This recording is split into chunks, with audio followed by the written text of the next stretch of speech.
como recibir la lluvia tardía. Cuarto trimestre, tema número 34. Semana 44, 10/02/2024, sábado, séptimo día de la semana. Las 7 formas de caída. La fuerza. La fuerza, pero se me dejó saber que ésta no podrá controlar ni dominar una conciencia y decisión firme por Cristo Jesús. Y dijo así: el yo desea tomar por la fuerza o la astucia aquello que no le corresponde o no le es lícito. El yo hace sentir, al que lo porta, superior a todos, inclusive, cree que es superior a mí. El yo maltrata verbal y físicamente a su prójimo y no se muta pues, para él, todo debe ser hecho como él dice y no como yo digo. Mortal engaño satánico. Sentimentalismo. La segunda de ellas, el sentimentalismo, este será grandemente probado en todo su enérgico poder, mas una entera confianza sin reservas en Cristo Jesús es lo que nos garantizará la victoria. Y dijo así: el yo se cree víctima y juega de dicho lado hasta que es confrontado y descubierto. Y ahí cambia a victimario, donde todos tienen la culpa de que él sea así. Este hechizo mortal vive en aquel, cuyo yo está florecido en él. Juego astuto del enemigo desde que se encontró en el maldad, en el cielo. Complacencia. La tercera de ellas, la complacencia, esta en pro del bien común será una amplia puerta para destrucción, mas no la debemos consentir, sino que debemos ejercer la libertad de conciencia bajo un escrito está y, así, podremos vencer. Y dijo así: el yo vive para complacerse y poner, al último, las necesidades de su prójimo. El yo vivo nunca se da por satisfecho, siempre quiere más, aunque no lo necesite. Sus trofeos son tanto internos como externos. Su intelecto es creerse superior en su retórica, sus ideas, soluciones y actos. Él contra todos, pero nadie contra él. Sutil veneno mortífero que el enemigo inserta en el hombre que no es contrito de corazón. La complacencia de la superioridad, en todo sentido, ante otros es un reflejo de que el maligno entrona esa mente y ese corazón. Orgullo. La cuarta de ellas, el orgullo, este es tan sutil y a la vez tan obvio, mas este último disfrazado de la conveniencia propia, y calificado como válido a nuestro entender, será la ruina y cerrará la puerta real de la salvación. Solo una humillación total a Dios nos dará la victoria en él. Así dijo el Señor: el orgullo es el yo que vive para enaltecerse. Orgulloso de tener lo mejor, de llamar la atención para sí entre todos. Se viste para ser visto, se peina para que lo admiren, da alarde de superioridad y manda a todos mientras él merece estar de brazos caídos con el pensamiento activo centrado en lo que imagina, en lo que cree necesitar para seguir escalando puesto y posición. Este, casi imperceptible, engaño satánico, es letalmente mortal al que lo porta y también para los que lo adulan. Calumnia. La quinta de estas, que se me habló, fue la calumnia. Esta es la muerte para el que la practica, y aunque su espada mortífera desea ser clavada ante su adversario, ésta solo atraviesa el corazón de quien la porta. Resistid al diablo, se me dijo, y de vosotros huirá y no toquéis lo inmundo. Habrá aflicciones, mas confiad porque yo he vencido al mundo. Rogad al Dios de la siega que os junte en su granero. Así dijo el Señor: el yo vive calumniando a todo y a todos, pues, en su creída imaginación mórbida no es feliz por culpa de otros. No es pleno, y culpa a todos de esto. Todo es por culpa ajena y nunca propia. Si se cae, mira a sus lados y, si alguien lo vio, ya es culpa de ese alguien, porque según él, se distrajo al verlo y se cayó. En fin, el calumniador nunca va a creer que él tiene la culpa, que la culpa es propia, sino que la culpa es siempre ajena. Si no le parece lo que otro dice, pues, es mentira. Se siente aludido por todo y por todos. Vive su vida excusando su mal proceder. La dejadez y su forma parasitaria de vivir es característica de esta persona y de esta cualidad. Dilación. La sexta de estas, de que se me habló fue la dilación, acción sutil pero una gran arma de destrucción.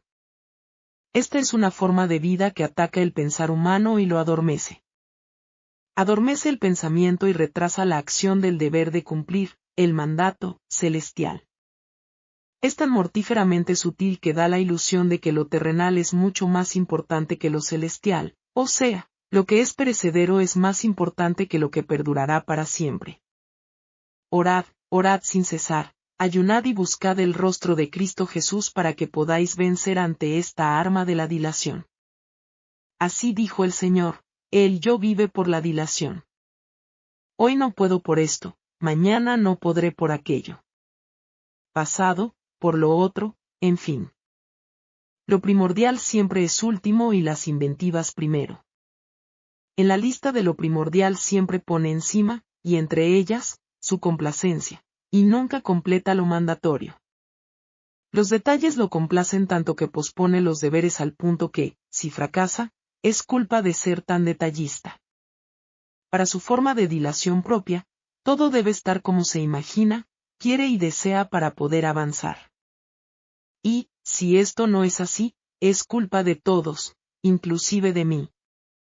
Y, por eso, él no avanza.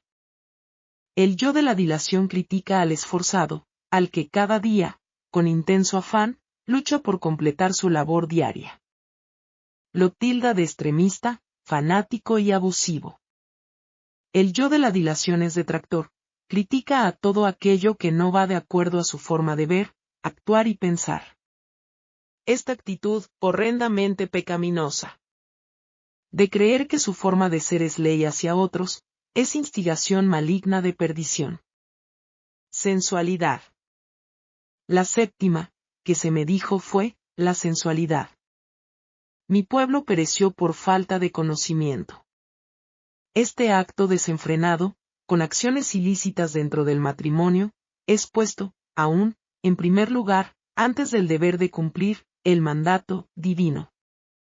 A los tales digo ahora, coméis y bebéis y estáis en fiesta, pero vendrán los días en que el esposo no estará y será tiempo de ayuno y oración porque el león rugiente está alrededor de vuestras casas. Y estas han sido pedidas para ser grandemente zarandeadas, y así será hecho. Más pedid al Dios de la siega que os reserve a salvo en su granero. Sed, pues, celosos y arrepentíos porque vendrá la aflicción y, ¿quién podrá permanecer en pie? En ese momento terminaron diciéndome, Ezequiel 20.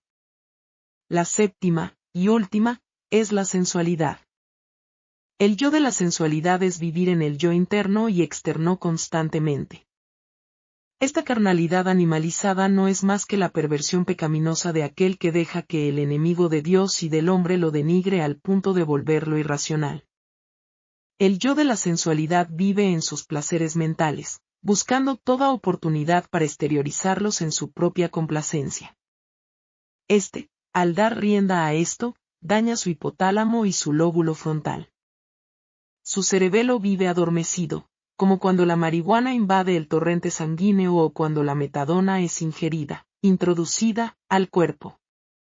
Tal como, el que vive peleando es adicto a la adrenalina en su sangre, el sensual es adicto a la testosterona por su descuido en la intemperancia en el dormir, comer y en todo tipo de intemperancia. El yo de la sensualidad ha llevado al ser humano a comportarse peor que los animales, pues, estos no tienen razonamiento, y el ser humano sí.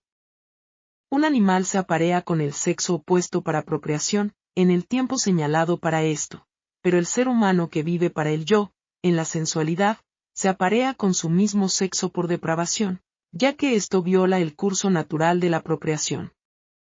Y otros, aunque con el sexo opuesto o sea, hombre y mujer, practican actos animalizados para sentirse bien.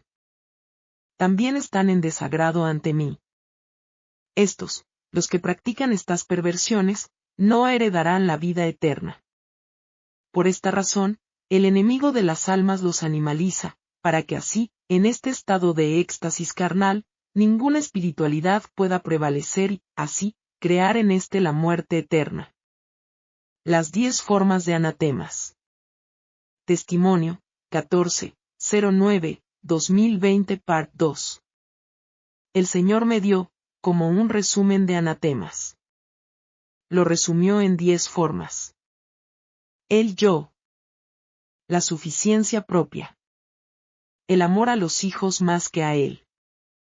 La codependencia absoluta y total de esposo o esposa, en vez de esto ser solamente para él. Apego a lo material, a las posesiones. Apego monetario.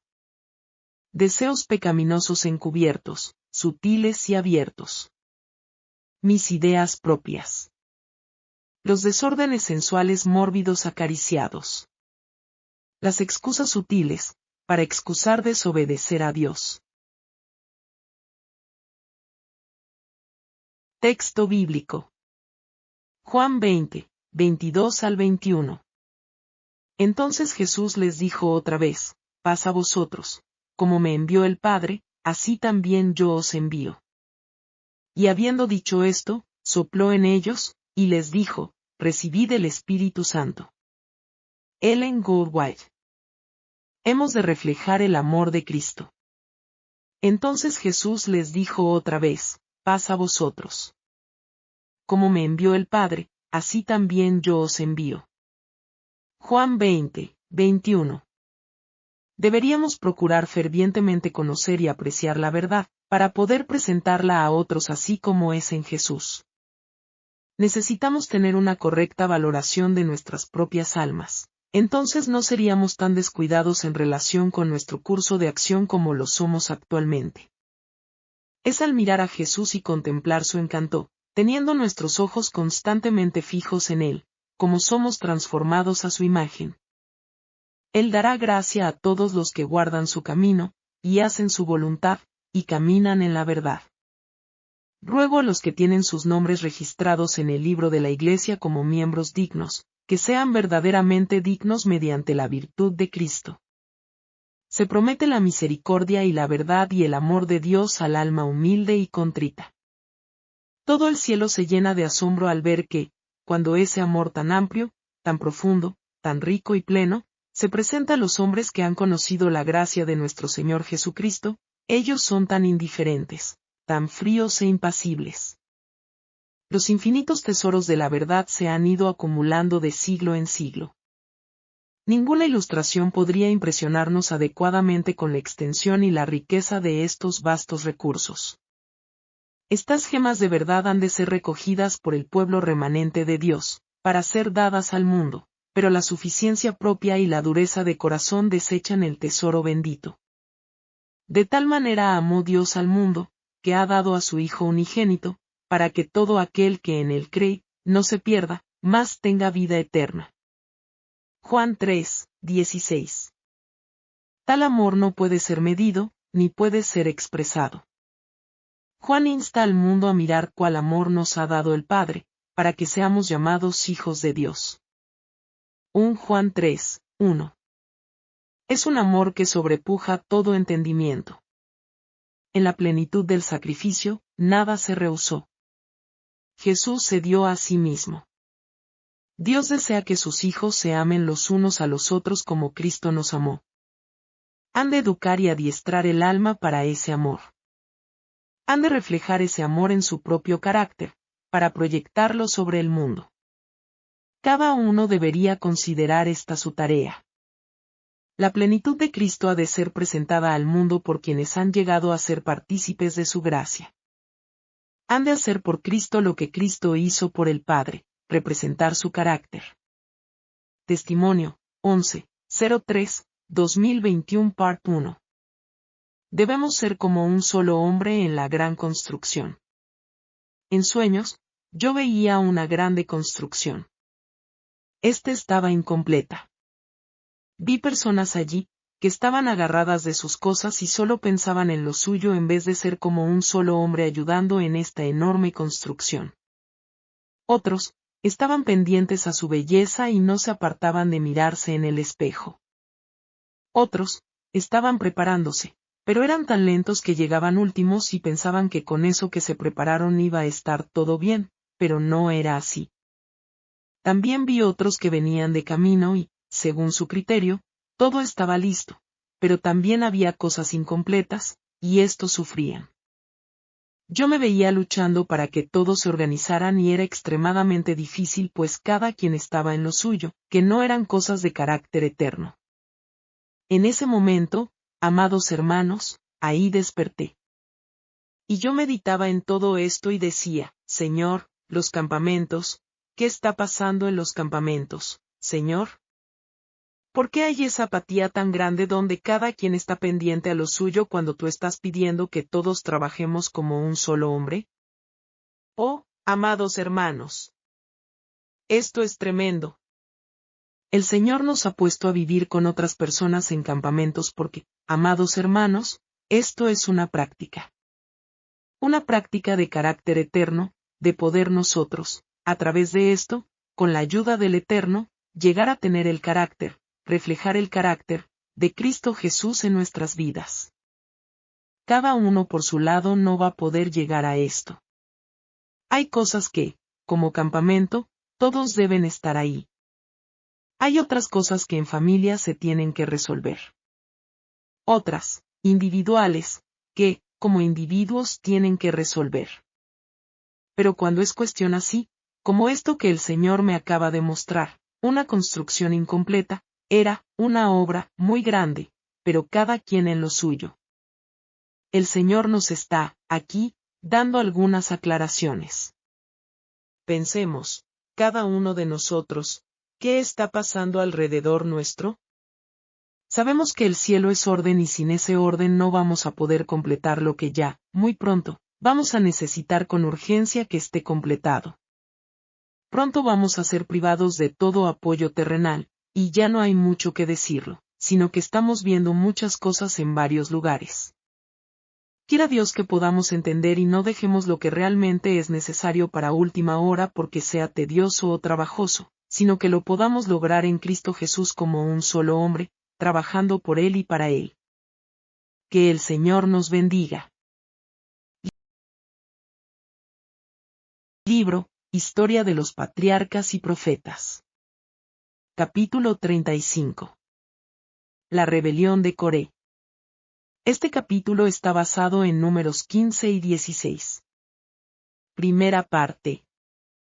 Los castigos infligidos a los israelitas lograron por un tiempo refrenar su murmuración y su insubordinación, pero aún moraba el espíritu de rebelión en el corazón, y produjo al fin los más amargos frutos. Las rebeliones anteriores no habían pasado de ser meros tumultos populares, nacidos de los impulsos repentinos del populacho, pero ahora como resultado de un propósito obstinado de derrocar la autoridad de los jefes nombrados por Dios mismo, se tramó una conspiración de hondas raíces y grandes alcances. Coré, el instigador principal de este movimiento, era un levita de la familia de Coat y primo de Moisés. Era hombre capaz e influyente. Aunque designado para el servicio del tabernáculo, se había quedado desconforme de su cargo y aspiraba a la dignidad del sacerdocio. El otorgamiento a Aarón y a su familia del oficio sacerdotal, que había sido ejercido anteriormente por el primogénito de cada familia, había provocado celos y desafecto, y por algún tiempo Coré había estado resistiendo secretamente la autoridad de Moisés y de Aarón, aunque sin atreverse a cometer algún acto de abierta rebelión. Por último, concibió el atrevido propósito de derrocar tanto la autoridad civil como la religiosa, y no dejó de encontrar simpatizantes. Cerca de las tiendas de Coré y de los coatitas, al sur del tabernáculo, acampaba la tribu de Rubén, y las tiendas de Datán y Abiram, dos príncipes de esa tribu, estaban cerca de la de Coré. Dichos príncipes concedieron fácilmente su apoyo al ambicioso proyecto. Alegaban que, siendo ellos descendientes del hijo mayor de Jacob, les correspondía la autoridad civil, y decidieron compartir con Coré los honores del sacerdocio. El estado de ánimo que prevalecía en el pueblo favoreció en gran manera los fines de Coré. En la amargura de su desilusión revivieron sus dudas, celos y odios antiguos, y nuevamente se elevaron sus quejas contra su paciente caudillo. Continuamente se olvidaban los israelitas de que estaban sujetos a la dirección divina. No recordaban que el ángel del pacto era su jefe invisible ni que, velada por la columna de nube, la presencia de Cristo iba delante de ellos, como tampoco que de él recibía Moisés todas sus instrucciones. No querían someterse a la terrible sentencia de que todos debían morir en el desierto, y en consecuencia estaban dispuestos a valerse de cualquier pretexto para creer que no era Dios, sino Moisés, quien los dirigía, y quien había pronunciado su condenación. Los mejores esfuerzos del hombre más manso de la tierra no lograron sofocar la insubordinación de ese pueblo, y aunque en sus filas quebrantadas y raleadas tenían a la vista las pruebas de cuánto había desagradado a Dios su anterior perversidad, no tomaron la lección a pecho. Otra vez fueron vencidos por la tentación.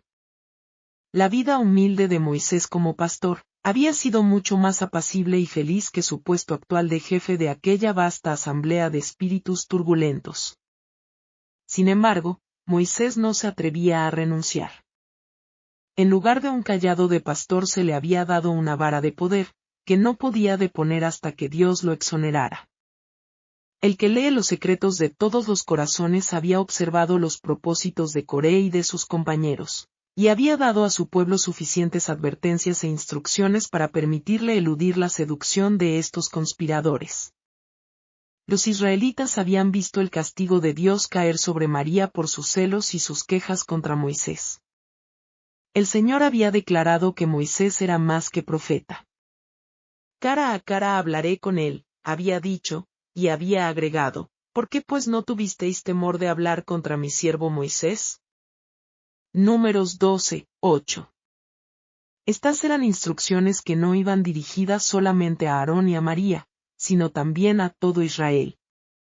Coré y sus compañeros en la conspiración habían sido favorecidos con manifestaciones especiales del poder y de la grandeza de Dios.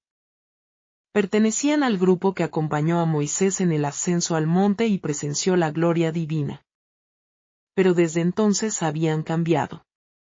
Habían albergado una tentación, ligera al principio, pero ella se había fortalecido al ser alentada, hasta que sus mentes quedaron dominadas por Satanás, y se aventuraron a emprender su obra de desafecto. Con la excusa de interesarse mucho en la prosperidad del pueblo, comenzaron a susurrar su descontento el uno al otro, y luego a los jefes de Israel. Sus insinuaciones encontraron tan buena acogida que se aventuraron a ir más lejos, y por último, creyeron verdaderamente que los movía el celo por Dios. Lograron conquistar a 250 príncipes, que eran hombres de mucho renombre en la congregación. Con estos poderosos e influyentes sostenedores se creyeron capaces de efectuar un cambio radical en el gobierno, y de mejorar en gran manera la administración de Moisés y Aarón. Los celos habían provocado la envidia, y la envidia, la rebelión. Tanto habían discutido el derecho de Moisés a su gran autoridad y honor, que llegaron a considerarlo como ocupante de un cargo envidiable que cualquiera de ellos podría desempeñar tan bien como él. Se convencieron erróneamente, a sí mismos y mutuamente, de que Moisés y Aarón habían asumido de por sí los puestos que ocupaban. Los descontentos decían que aquellos caudillos se habían exaltado a sí mismos por sobre la congregación del Señor, al investirse del sacerdocio y el gobierno, sin que la familia de ellos merezca distinguirse por sobre las otras familias de Israel. No eran más santos que el pueblo, y debiera bastarles el estar equiparados a sus hermanos, quienes eran igualmente favorecidos con la presencia y protección especiales de Dios. Los conspiradores trabajaron luego con el pueblo. A los que yerran y merecen reprensión, nada les agrada más que recibir honores y alabanza. Y así obtuvieron Coré y sus asociados la atención y el apoyo de la congregación. Declararon errónea la acusación de que las murmuraciones del pueblo habían atraído sobre él la ira de Dios. Dijeron que la congregación no era culpable, puesto que solo había deseado aquello a lo cual tenía derecho, pero Moisés era un gobernante intolerante que había reprendido al pueblo como pecador, cuando era un pueblo santo, entre el cual se hallaba el Señor. Coré reseñó la historia de su peregrinación por el desierto, donde se los había puesto en estrecheces, y muchos habían perecido a causa de su murmuración y de su desobediencia. Sus oyentes creyeron ver claramente que se habrían evitado sus dificultades si Moisés hubiera seguido una conducta distinta. Decidieron que todos sus desastres eran imputables a él, y que su exclusión de Canaán se debía por lo tanto a la mala administración y dirección de Moisés y Aarón, que si Coré fuera su adalid, y los animara, espaciándose en sus buenas acciones en lugar de reprender sus pecados, realizarían un viaje apacible y próspero, en vez de errar de acá para allá en el desierto, entrarían inmediatamente a la tierra prometida. En esta obra de desafecto reinó entre los elementos discordantes de la congregación mayor unión y armonía que en cualquier momento anterior. El éxito de Coré con el pueblo aumentó su confianza, y confirmó su creencia de que si no se la reprimía, la usurpación de la autoridad por Moisés resultaría fatal para las libertades de Israel. También alegaba que Dios le había revelado el asunto, y lo había autorizado para cambiar el gobierno antes de que sea demasiado tarde. Pero muchos no estaban dispuestos a aceptar las acusaciones de Coré contra Moisés. Recordaban la paciencia y las labores abnegadas de este último y el recuerdo perturbaba su conciencia. Fue necesario, en consecuencia, atribuir a algún motivo egoísta el profundo interés de Moisés por Israel, y se reiteró la vieja imputación de que los había sacado a perecer en el desierto a fin de apoderarse de sus bienes. Por algún tiempo esta obra se desarrolló secretamente. No obstante, tan pronto como el movimiento adquirió suficiente fuerza como para permitir una franca ruptura, Coré se presentó a la cabeza de la facción, y públicamente acusó a Moisés y a Aarón de usurpar una autoridad que Coré y sus asociados tenían derecho a compartir. Alegó, además, que el pueblo había sido privado de su libertad y de su independencia. «Basta ya de vosotros. Toda la congregación, todos ellos son santos y en medio de ellos está Jehová. ¿Por qué, pues, os encumbráis vosotros sobre la congregación de Jehová?» Números 16, 3. Moisés no había sospechado la existencia de tan arraigada maquinación y cuando comprendió su terrible significado, cayó postrado sobre su rostro en muda y fervorosa súplica a Dios. Se levantó entristecido, pero sereno y fuerte. Había recibido instrucciones divinas. Mañana mostrará Jehová quién le pertenece y quién es santo, y hará que se acerque a él. Al que él escoja, lo acercará así veas en Números 16. La prueba se postergó hasta el día siguiente, a fin de dar a todos tiempo para reflexionar. Entonces los que aspiraban al sacerdocio debían venir cada uno con un incensario y ofrecer incienso en el tabernáculo en presencia de la congregación. La ley decía explícitamente que sólo los que habían sido ordenados para el oficio sagrado debían oficiar en el santuario. Y aun los sacerdotes, Nadab y Abiú, habían perecido por haber despreciado el mandamiento divino y ofrecido fuego extraño. No obstante, Moisés desafió a sus acusadores a que refirieran el asunto a Dios, se atrevían a hacer una declaración tan peligrosa. Hablando directamente a Coré y a sus asociados levitas, Moisés dijo, «Os es poco que el Dios de Israel os haya apartado de la congregación de Israel, acercándoos a él para que ministréis en el servicio del tabernáculo de Jehová y estéis delante de la congregación para ministrarles. Hizo que te acercaras, junto con todos tus hermanos, los hijos de Leví, y ahora procuráis también el sacerdocio. Por tanto, tú y todo tu séquito sois los que os juntáis contra Jehová, porque ¿quién es Aarón para que contra él murmuréis?»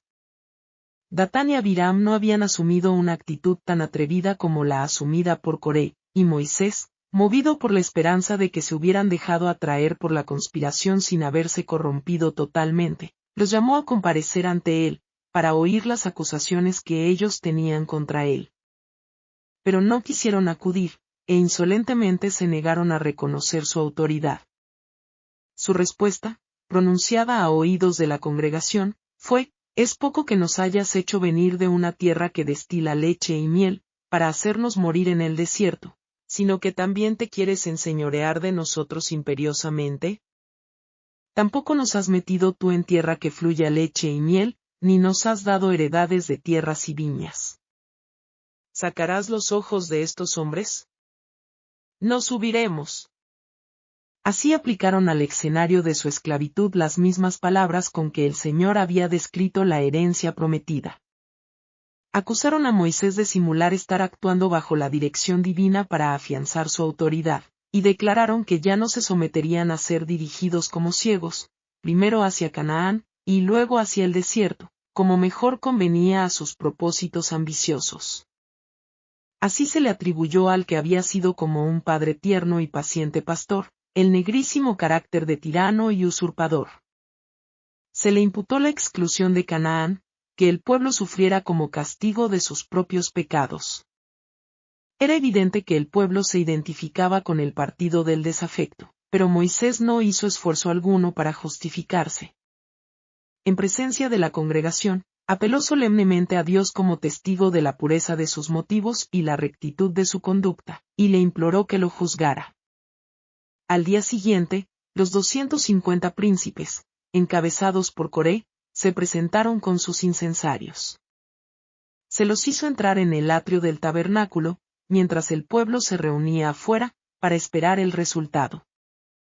No fue Moisés quien reunió la congregación para presenciar la derrota de Coré y su compañía, sino que los rebeldes, en su presunción ciega, la convocaron para que todos fueran testigos de su victoria.